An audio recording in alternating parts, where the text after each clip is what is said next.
I am with the amazing Dr. Tom O'Brien. There is no one else like Dr. Tom. I think you know that. You have been such a leader, but you've been a leader for so long. And I get the impression that this is just who you have always been. This is who you are. Is this how you've always been now? Yes, it actually happened. I remember, I think it was 1989. I say I remembered, I'm not sure if it was 88 or 89. But I had a staff person. She's a wonderful elder woman named Erna. And she was a massage therapist, really focusing on foot reflexology. And to this day, I've never had foot reflexology like Erna. She was just the best. And she also was a colonic therapist and a big boned German gal in her 70s at the time. Yeah, we clean you up. Yeah, the patient was like, whoa, okay. But then she'd be so happy when toxins start flowing in the colonic procedure, and people would just be engaged in her energy. It was really wonderful. And her husband was the exact opposite. This maybe 5'2" guy, thin framed, who was a janitor in the local elementary school, and just a wonderful man. And all the kids would say, hi, Ray, hi, Ray. I was told, I was never at their school, but the kids were always saying hi to him because he just generated this wonderful energy. And I'd see him at our staff Christmas parties and things like that. And I'd say, Ray, how you doing? Oh, I'm good, Doc. Good. Why don't you come in? Let's just do a blood test to look for any risk for heart disease. Because he had the creases in his ears. And for those that don't know, if you've got creases in the earlobe of your ears, in my library, I've got 13 studies on the direct correlation with cardiovascular disease. And he had deep creases. I said, Ray, can we just do my doctor says I'm good. My cholesterol's not so bad. I'm on a statin drug and my cholesterol's good. He says I'm fine. I said, okay, I understand. There's some other tests that we could do that would be helpful. And I had that conversation with him maybe twice a year for 3 years, 4 years. I'd see him Christmas party and some other party or something. And then one day he came in the office and said, Doc, let's do that blood test. I said, oh, okay. So I drew his blood that day. And I was really busy that day, but I saw him in the hall going between treatment rooms. I said, okay, good. And I ordered the test to have it done. And Ray left and he pulled over on his way home and he died. He died. And he must have had some chest pain. He must have had some fear. So he wanted to do the blood test. And I said, after that, I said, never again, never again. I stopped being mealy-mouthed with people. Oh, I can't afford it. I stopped being mealy-mouthed. And when a patient says to me, oh, I can't afford that test, I said, really? He said, no, I just can't afford it. Okay. And I write in the file, patient refuses to do, and I write the name of the test because of finances. And say, would you sign this, please? And they look at me and say, what? I said, I just want you to acknowledge that you said no to this test for finances because you're asking me to work with one hand behind my back. And I'm going to do it to the best of my ability, but I'm not responsible if something happens to you because I didn't have the information, because I suspect this is the direction we should be going in, which is why I want to do the test. But I'm not responsible if you say no. No, okay, I'll do the test. Good. Do the test. And when they do, I don't do tests like a shotgun. Let's see if you have this, or let's see if you have that. I recommend tests where I'm pretty certain we're going to get some not good results, which then we can work with to change, right? And so I don't put up with that anymore. I don't say, okay, bow down, please sign this. And if they sign it, then I'll do my best with them, but there's clarity. And because after Ray, this beautiful man, never again, never. I see this in a lot of people, but then I've been working with trauma, and so I can recognize avoidance as a trauma pattern. Oh my goodness. This actually comes from the trauma response of the body. We have 5 steps. I laid that out in chapter 1 of my book. And the first time that we get startled like something might be wrong, many of us are programmed from our previous experiences to not look at the problem. We are afraid to look at the problem, Dr. Tom. Is this what's going on? Do you think that this is what's going on? We are actually afraid to look at the problem? Oh, absolutely. And I call it the I'm fine syndrome. I'm fine. They throw this, not at all, but they put that up in the front of their consciousness. And the example that I'm really focusing on a lot these days are people of childbearing age, men and women of childbearing age. And well, why would you do that? Just look at the numbers today. 77%, this is from the Department of Defense, 77% of those of age are ineligible to join the armed forces. They don't qualify. 77% of our country of age don't qualify. It's either obesity or cognitive decline, lack of education. They can't think. Wait, what? 77%. When I came into practice, Valentine's Day, 1980, I'm an old guy. Before I was born, Dr. Tom. When I came into practice, autism was one child in 10,000. Seriously. Now, the new statistics from the Center for Disease Control, one child in 34. And that's the national average. When you do it by state, in California, it's one boy in 12 by the age of 4 is diagnosed on the autism spectrum. 1 in 12. Wake up. People need to wake up. 77% of those between the ages of, 17 and 25 are ineligible to join the armed forces. You can't be in the Navy or the Army or the Marines. You can't. You don't qualify to even apply. One boy in 12 in California, 1 in 34 nationwide are on the autism spectrum. Wake up. Our brains are not developing now the way they were 50 years ago. Mom and dad are so toxic when they fertilize an egg that if it's successfully implanted into the uterus, then does it grow or do you miscarry? That's the first step.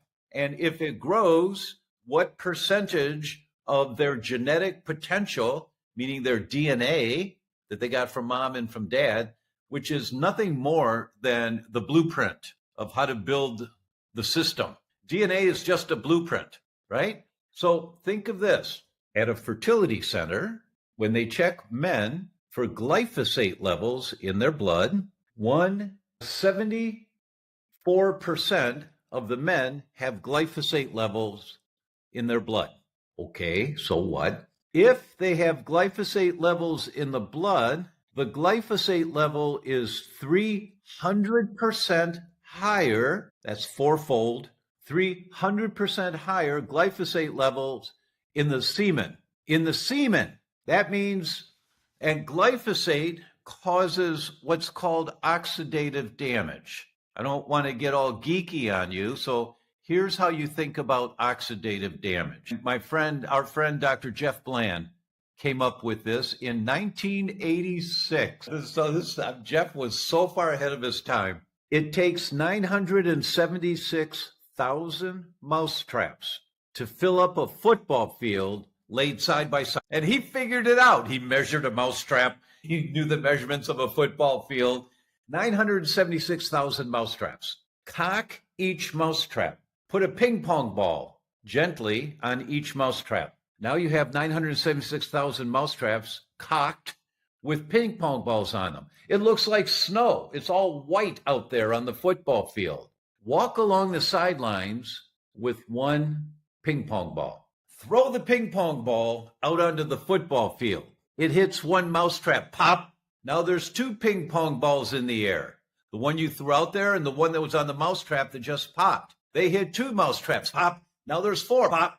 8. Pop, pop, 16. Pop. And you have what's called a cascade reaction. That's what happens when you have radiation exposure, when you fly. Pop, pop. When you drink Coca-Cola. Pop. When you eat deep fried foods, bad fats. Pop. Is going on your body. That's called oxidative damage. Glyphosate causes oxidative damage that's going on in the testicles, which damages your DNA in the sperm. If that damaged DNA now fertilizes an egg, there is a 40% increase in miscarriages when dad has damaged sperm. 40% increase. It's not the woman body that's acting up. It's the man's 40% of the time. And the new science coming out is showing us that the brain, if there was oxidative damage sperm or oxidative damage to the egg, then baby's brain development in utero is completely off. Their brain doesn't develop to whatever its genetic potential is. And you never know. You have a healthy pregnancy, you have a healthy delivery, the baby's beautiful, everybody's goo-goo-eyed. But at the age of 4, there's something wrong with your child. And now you're diagnosed with autism. One boy in 12 in California, autism.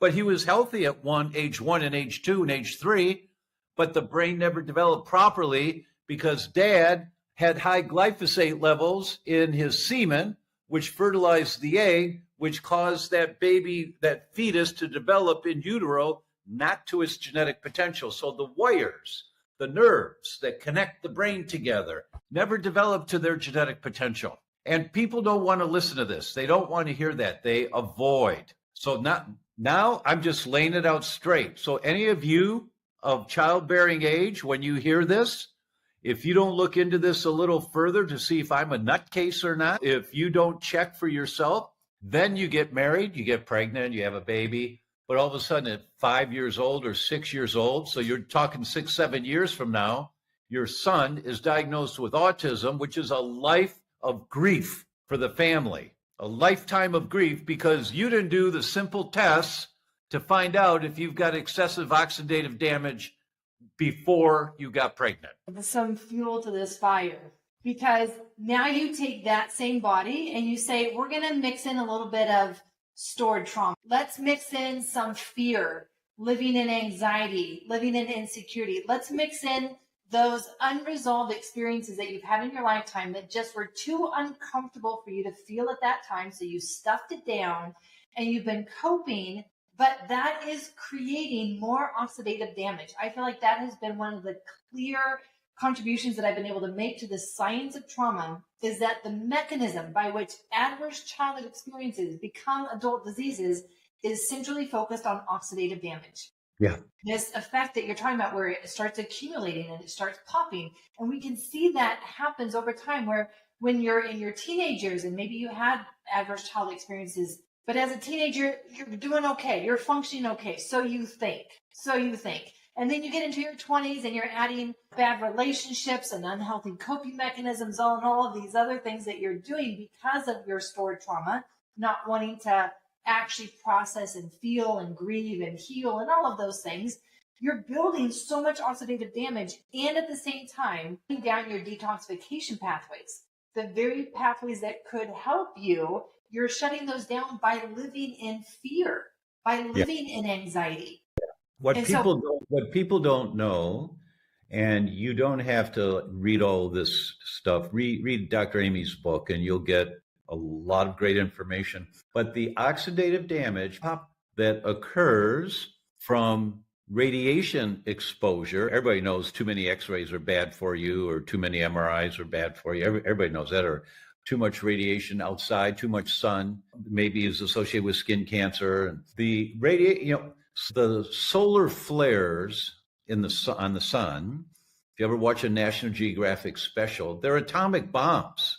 They're going off like this all the time, literally. And you see the videos on National Geographic, it's jaw-dropping to understand this. And then it's 93 million miles for the radiation from those atomic explosions to get to the Earth. And those solar flares occur in 11-year cycles. At the peak of an 11-year cycle, which was 1 year ago, last November, so we're on the downslope now. At the peak of the 11-year cycle, you fly from New York to Los Angeles, you get the radiation of 7 chest X-rays every time you fly. When you're at the low end of that 11-year cycle, so that's about 5 years into it, 5.5 years. When you're at the low end, it's 2 to 3 chest X-rays every time you fly. That's why I have so many flight attendants that have reproductive disorders and so many pilots that have lymphoma. They're sitting in an aluminum box being exposed to radiation all the time, and they're not taking the vitamins that can help minimize the damage. But that kind of radiation damage, most of us can understand something about it. It's like being in the sun, you're told you get skin cancer. if you're in the sun too much. Okay, that same type of oxidative damage that occurs from radiation is exactly the oxidative damage that occurs from bad foods, that occurs from excess stress hormones, wearing you out from trauma. It's the same pop. There are so many different ways that we get this oxidative damage, but they cause the same end result, which in this case, what I'm talking about here is DNA damage. And we've got these young 24, 28, 30-year-olds say, I'm fine. I'm working out. I'm bench pressing 240. I'm fine. Just do the test. You just want to do the test. There's a couple of tests that, in my opinion, everyone should do. Look at the tests that are called total tox burden, TOX, total tox burden, and oxidative stress profile. Just look at those two tests, download the information, take it to your doctor, say, please order these tests. They probably won't because very few doctors are trained on this. And if they won't, you can order them from my website and it'll scare the hell out of you when the test results come back and they're very accurate. But hopefully it will encourage you to learn more, to read Dr. Aimie's book, read my books, but learn more so that you are preventively making sure that when you have a partner and when you and your partner are ready to start a family, that those babies are going to have the best genetic potential possible, whatever that is for them. But you aren't going to be with one hand behind your back hoping that you have healthy families. You still can avoid the problem, but you'll know that you're avoiding the problem. You're avoiding. Right? It's always your choice. But now most people can say, I don't know anything about that. Not anymore. Not anymore. Now I don't want any more Rays in my life. Like my staff person's husband.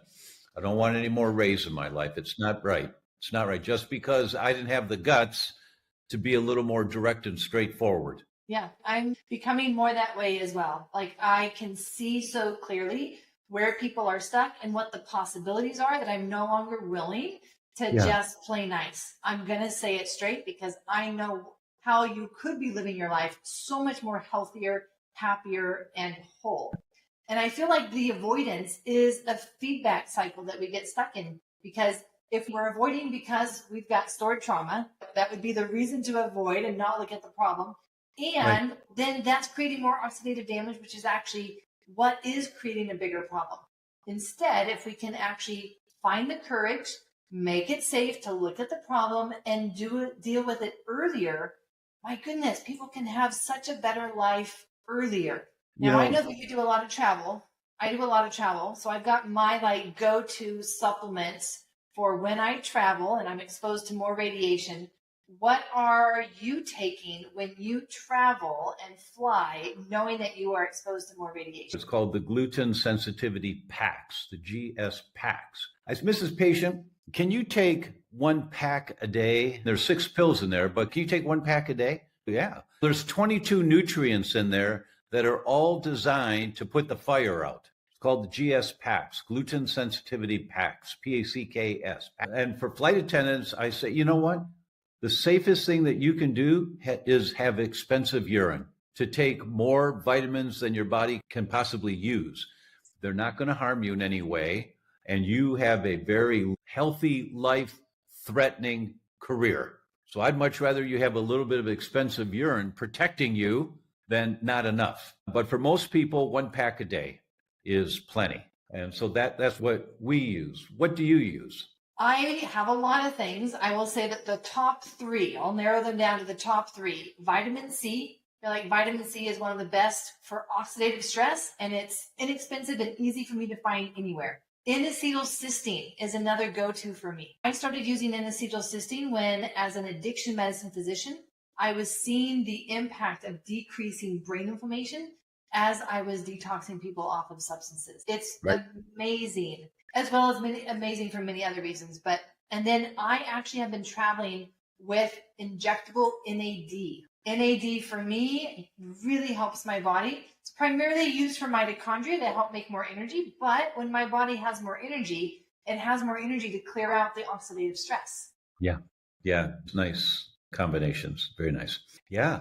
And the way to deal with this for everyone out there, I've been doing this for quite a while. And the one thing that I see that consistently sets people up for success in changing the direction their health is going in is to embrace the paradigm of 1 hour a week that you allocate every Tuesday night after dinner or every Saturday afternoon, whenever it is.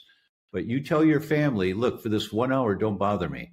I'm going to study some more and learn how to be healthier. And you go back to Dr. Aimie's book, or you go back to these interviews, or your resource library, and you pick one topic. Like when you learn that phthalates, the chemicals used to mold plastic, are in your plastic food containers, and you store food in those containers. And the next day, the chicken's got phthalates in it. And then next week, you tackle the topic of healthy cosmetics or healthy shampoo or healthy dishwashing detergent. You never run the dishwasher during the day when people are in the house. Don't do it. It's not airtight. It's watertight, but it's not airtight. And the toxic chemicals that you're throwing in there with that really hot water steams up, and you open the thing and all this steam comes out that's full of toxic chemicals, right? So first you get non-toxic dishwashing detergent, but second, you run your dishwasher at night when everybody's sleeping and there's no one in the kitchen. And you just start learning all these little things, 1 hour a week. And in 6 months, you see someone that you've not seen in a while and they go, holy cow, what happened to you? You look like $1 million. Wow, you look great. You look great. So let me tell you, I heard this thing and I read this book and I read these couple of books. I got glass storage containers and I've got phthalate-free nail polish and I've got toxin-free dishwashing detergent and shampoos. And you just go down, I've got houseplants because NASA said houseplants absorb the toxins in the air. And your friend their jaw drops because you're overwhelming them with all the information like Dr. Aimie and I are overwhelming you right now. You allocated 1 hour a week to this. It's bite-sized pieces that you can then incorporate into your life, and it becomes part of how you live your life when they're in little bite-sized pieces. That's the secret to success. So, baby steps. Don't try to take the mountain all in one step. Baby steps. Exactly. Baby steps actually gets us up the mountain because it's better to do one thing than to see everything that needs to be done, but not start. Be stuck. I'm a guy, right? And guys don't want to hear about baby steps. This is true. You don't want to hear that. But Michael Jordan, if there's any more of a alpha of all alphas than Michael Jordan, when he learned from Phil Jackson, the coach, that teams win championships, individuals can win best player, most valuable player and all that. But he wants championship to be a dynasty. That's teams. And he learned how to work as a team. You need to learn how to work with your body, your habits, your lifestyle, but it's 1 hour a week. And as you were just saying, when I sign books, I do book signings often. I ask the person their name, I write down their name, and then I write down base hits, win the ball game. Tom O'Brien. Michael Jordan learned playing with the team wins the ball game, right? Not being the superstar. I want a home run. No, base hits win the ball game. And when you learn that in terms of your health and you have the patience to apply these principles, in 6 months, you've changed the dynamic of where your body's going. Completely changed it at 1 hour a week. I feel that concept right there, base hits win the ball game, is what would help people who have been avoiding be willing to look at it, because I think that they're in the overwhelm of, but then I have to do something. And that is overwhelming. I already feel so busy. I already feel overwhelmed with life. Realizing that no, when you look at the problem, then you just break it down into base hits. That's how you're going to win the ball game. Thank you for including that, because baby steps won't do it for guys. Listen, man, base hits win the ball game. Oh, yeah, okay. The guys will get that. Yeah, base hits win the ball game. I love that. I've been signing my book as to the next level of feeling, healing, and living. Oh, nice.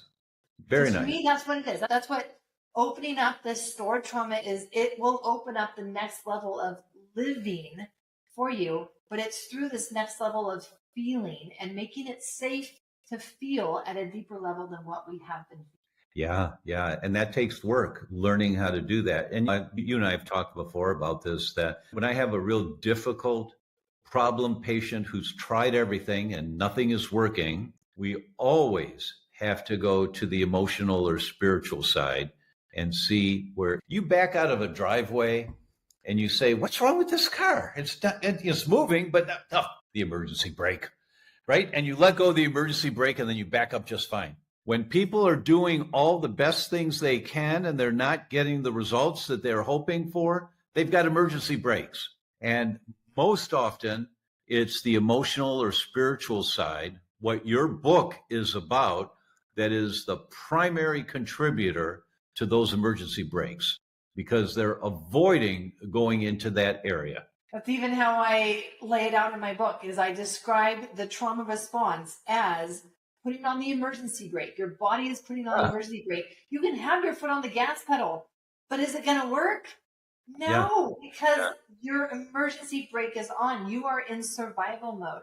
Yeah. And that is, I think, again, circling back to avoidance, that would be one way to know that you've got some deeper trauma work to do, is if you find yourself wanting or needing to avoid looking at your health and all of the toxins that you are surrounding yourself, exposing yourself to, and saying, no, I'm fine.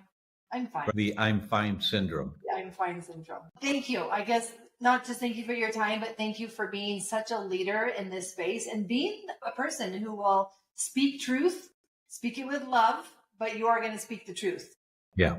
Yeah. Critically important. Critically important. Yeah. Thank you. It's a pleasure to be with you. And for everyone out there, Dr. Aimie's book is great.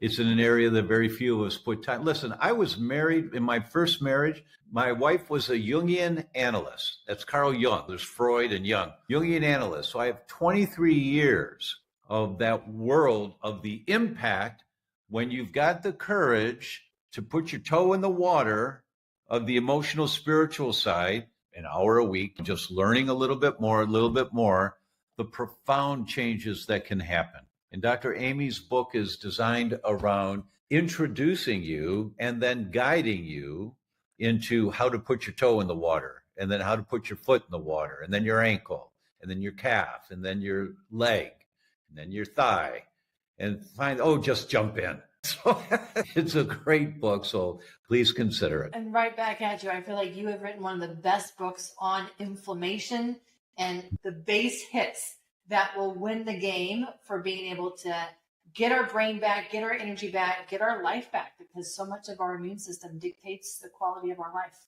Yes, thanks. Yeah, thanks. Thank you.